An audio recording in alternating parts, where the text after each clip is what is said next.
Ayo. Assalamualaikum warahmatullahi wabarakatuh.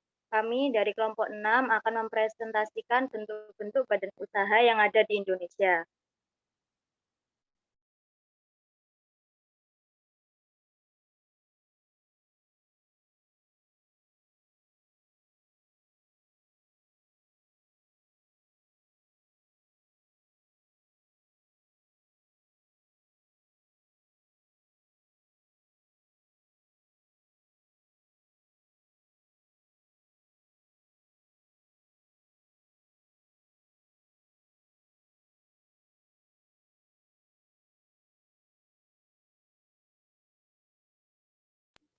Baiklah, saya akan menjelaskan tentang pengertian dari badan usaha.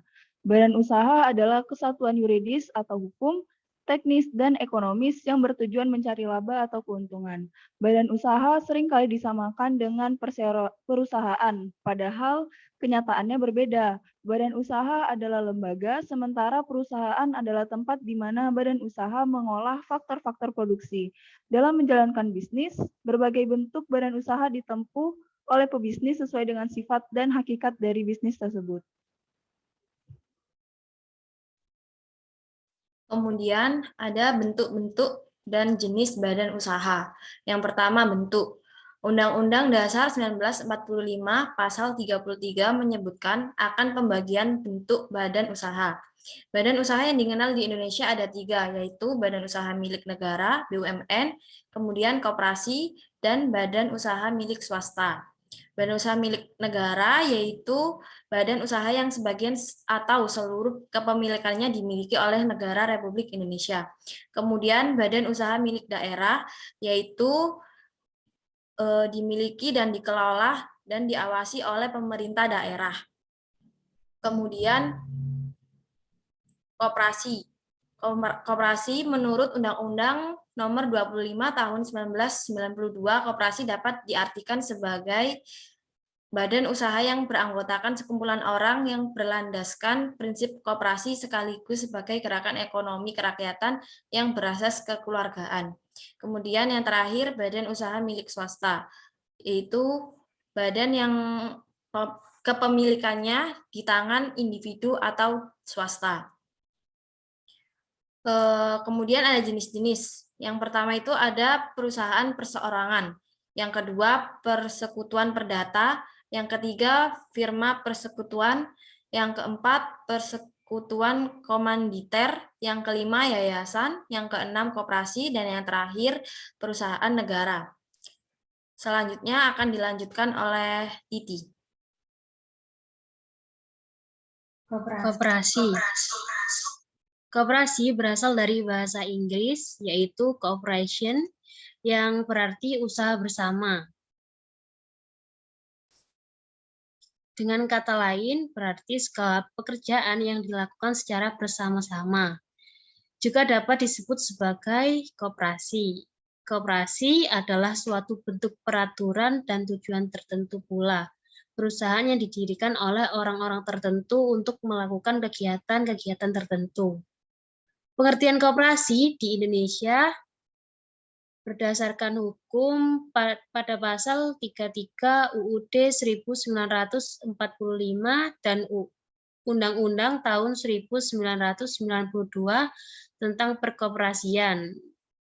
Dalam penjelasan pasal 33 ayat 1 Undang-Undang 1945 antara lain dikemukakan bahwa perekonomian disusun sebagai usaha bersama berdasar atas asas kekeluargaan, dan ayat 4 dikemukakan bahwa perekonomian nasional diselenggarakan berdasarkan atas demokrasi ekonomi dengan prinsip kebersamaan, efisiensi, berkeadilan, berkelanjutan, berwawasan lingkungan, kemandirian, serta dengan menjaga keseimbangan. Next. Fungsi koperasi. Adapun beberapa fungsi koperasi yang dikemukakan oleh Casselman 1989 sebagai berikut. A. Aliran yardistik. Aliran ini fungsi dan peranan koperasi pada dasarnya hanyalah sebagai tolak ukur. B. Mengembangkan metode pembagian sisa hasil usaha yang lebih adil.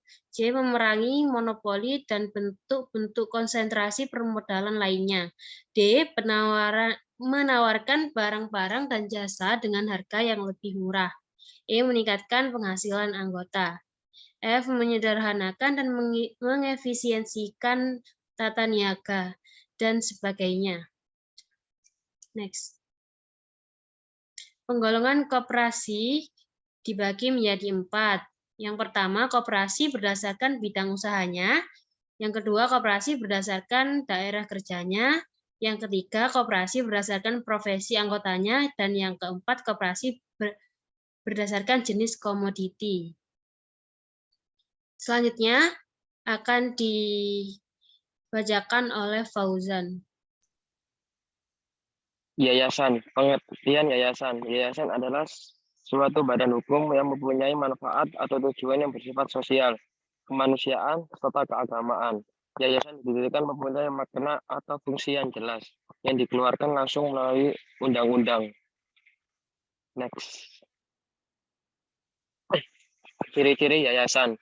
A. Semua peraturan perundang-undangan yang berlaku di Indonesia belum bisa berperan sebagai landasan dari keberadaan yayasan. B. Berbeda dengan badan hukum lainnya, yayasan memiliki sebuah pengakuan yang tergolong menjadi salah satu jenis badan hukum yang sampai saat ini belum memiliki landasan yuridis yang cukup kokoh. C. Yayasan tetap diberikan pengakuan bahwa yayasan merupakan salah satu badan hukum meskipun yayasan tidak memiliki dasar yuridis yang kokoh dan tegas. Next. Tujuan yayasan. Didirikan sebuah yayasan bukan karena tanpa alasan dan tujuan yang jelas. Tujuan yayasan tidak jauh dari bentuk yayasannya. Tentu, tujuan untuk sosial, kemanusiaan, dan keagamaan. Next. Syarat pendirian yayasan. 1. Yayasan harus didirikan oleh satu atau juga bisa lebih dengan metode memisahkan harta kekayaan milik pendirinya dan menjadikan sebagai kekayaan yang dimiliki yayasan. 2. Proses pendirian yayasan harus dilakukan lewat akte notaris dan dibuat tentu menggunakan bahasa Persatuan Indonesia. 3. Susunan organisasi atau struktur pada yayasan harus tersusun dan pembinaan yayasan, pengurus yayasan, dan pengawas yayasan. 4. Pendirian yayasan melalui surat wasiat diperbolehkan. 5. Yayasan mendapatkan status badan hukum sah setelah akta pendirian sudah dilegalkan dan disahkan oleh pejabat atau juga menteri yang ditunjuk untuk hal tersebut.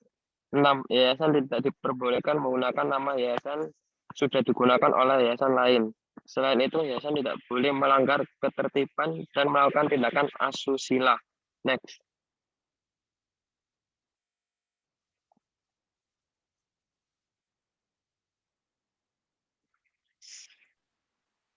Baik, selanjutnya ada pengertian dari CV. CV adalah badan usaha atau badan hukum yang memiliki satu atau lebih sekutu komplementer dan sekutu kompetitor.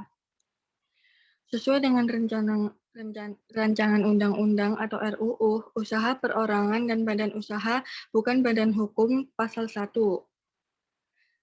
Sekutu komeditor sendiri bertugas untuk menyerahkan barang, jasa, atau uang sebagai modal CV, tetapi tidak turut bertanggung jawab terhadap keberlangsungan CV itu sendiri. Sementara itu, sekutu komplementer merupakan pihak yang bertanggung jawab penuh terhadap eksistensi CV, sebagaimana dituliskan dalam Kitab Undang-Undang Hukum Dagang atau KUH, Pasal 19. Next. Dan selanjutnya ada status usaha komeditor. Sekutu ini sering disebut sebagai perserodiam. Sekutu komeditor disebut juga sekutu tidak kerja, yang statusnya hanya pemberi modal atau pemberi pinjaman, barang atau tenaga atas dasar pembiayaan bersama, meskipun bertanggung jawab terbatas pada modal yang disanggupkan untuk pemasukan.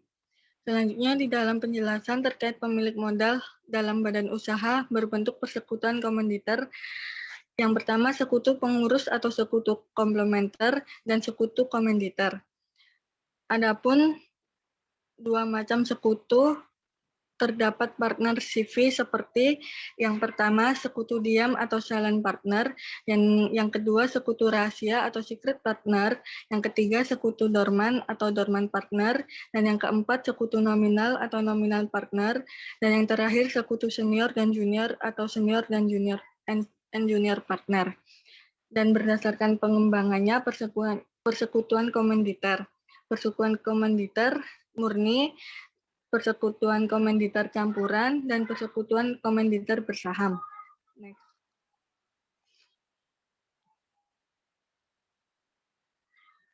Adapun pendirian terhadap CV. Mendirikan CV sama seperti mendirikan PT. Dibutuhkan minimal 2 orang sebagai pendiri persero yang bertindak sebagai pemilik dari sekutu aktif dan sekutu pasif. Pendiri CV harus WNI 100%, pengusaha lokal, dan keikutsertaan WNA tidak diperbolehkan.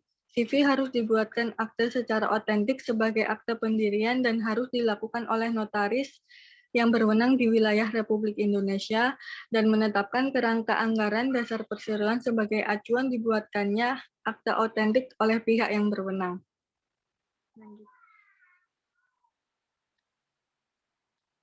Adapun akte pendirian terhadap CV, yang pertama memuat nama persekutuan dan kedudukan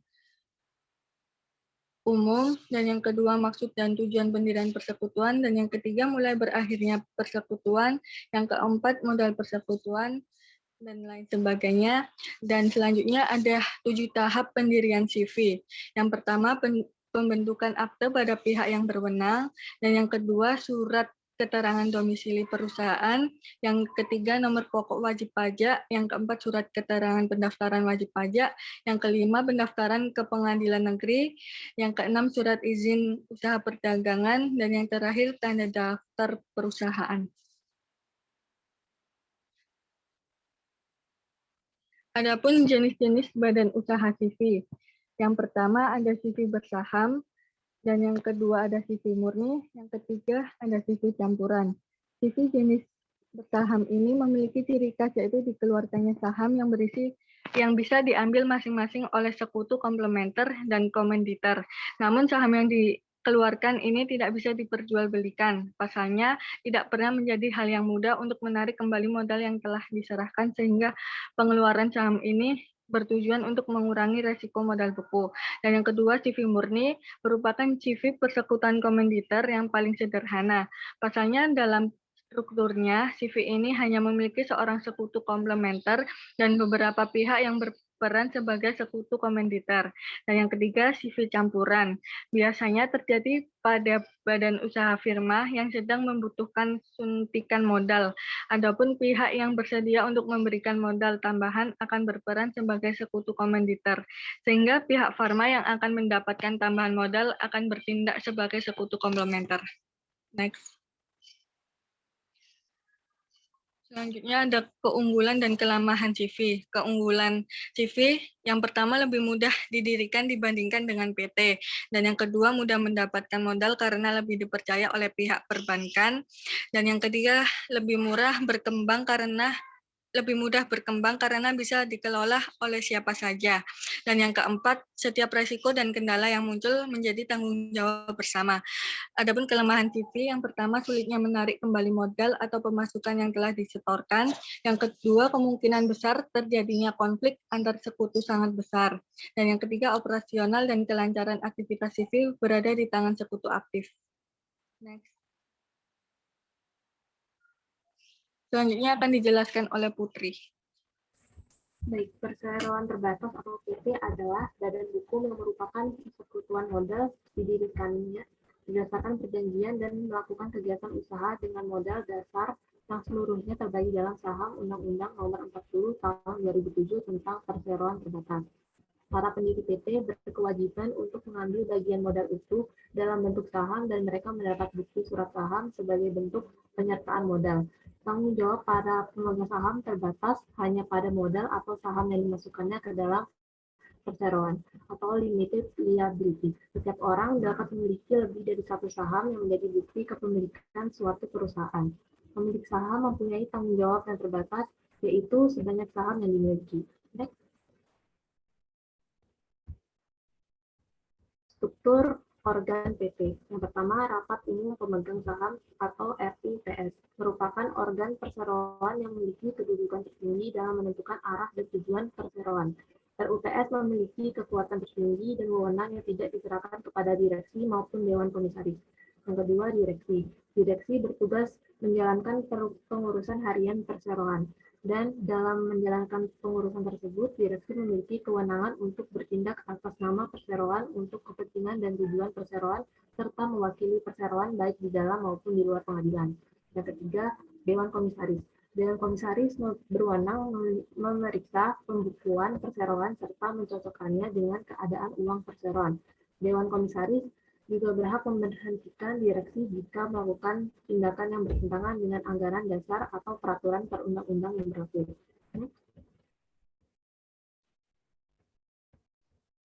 Ciri-ciri organisasi PT.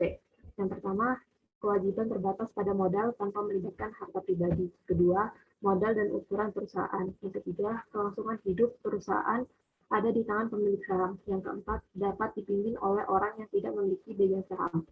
5. Kepemilikan mudah berpindah tangan. Yang keenam, mudah mencari tenaga kerja. Yang ketujuh, keuntungan dibagikan kepada pemilik saham dalam bentuk dividen. Yang ke-8, kekuatan dewan direksi lebih tinggi daripada kekuatan pemegang saham. 9. Sulit untuk membubarkan PT.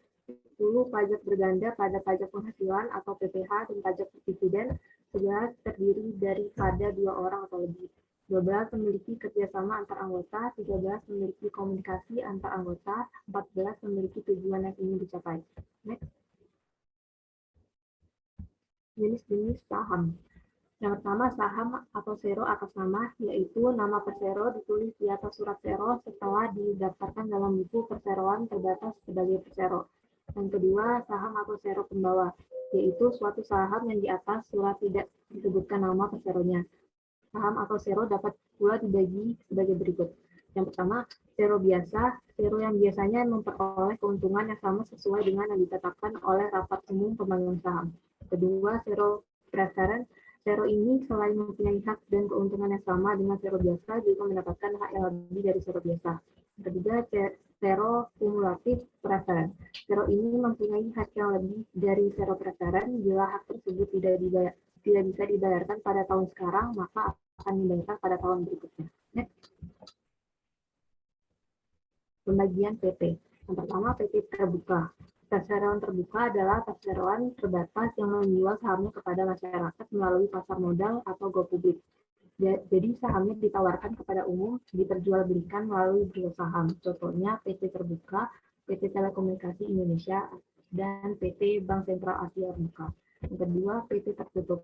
Perseroan terbatas tertutup adalah perseroan terbatas yang modalnya berasal dari kalangan tertentu, misalnya pemegang sahamnya hanya dari kerabat dan keluarga saja atau orang kalangan terbatas dan tidak dijual kepada umum. Yang ketiga, PT kosong. Perseroan kosong adalah perseroan yang sudah ada izin lainnya tapi tidak ada kegiatannya. Contoh dari perusahaan PT kosong adalah PT Sarana Kasama, Dinamika, PT Asia Biskuit, PT Adam Arif. Sekian dari kelompok kita. Apabila ada kesalahan, mohon dimaafkan. Wassalamualaikum warahmatullahi wabarakatuh.